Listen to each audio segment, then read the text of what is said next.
हजरत खालिद बिन वलीद रजी अल्लाह अन्हा, जो अल्लाह की तलवारों में से एक तलवार थे, आप जिस मैदान जंग में तशरीफ ले जाते, अपनी टोपी को जरूर सर पर रख कर जाते और हमेशा फतह ही पाकर लौटते, कभी शिकस्त का मुंह ना देखते।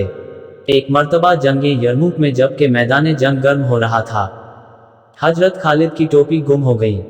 आपने लड़ना छोड़कर टोपी की तलाश शुरू कर दी।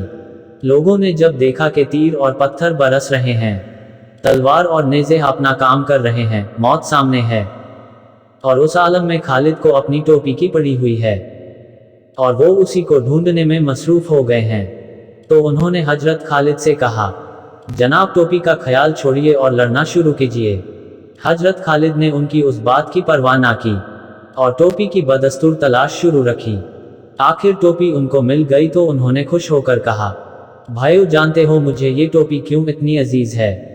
जान लो कि मैंने आज तक जो जंग भी जीती इसी टोपी के तुफैल।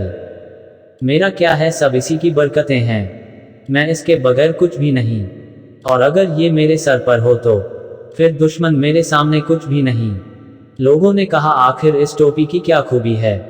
तो फरमाया, ये देखो इसमें क्या है, ये हुज़ूर सरवरे आलम सल्लल्लाहु अलैहि वसल्लम के सर अनवर के बाल मुबारक हैं जो मैंने इसी में सी रखे हैं।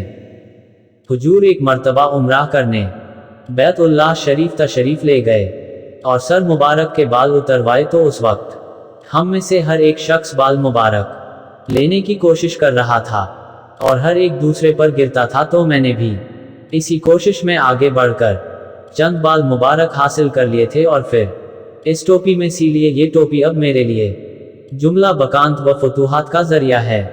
मैं इसी के सदके में हर मैदान का फातह बनकर लौटता हूँ। फिर बताओ, ये टोपी अगर ना मिलती तो मुझे चैन कैसे आता? हुज्जतुल्लाह अल आलमीन, सफ़ा 22।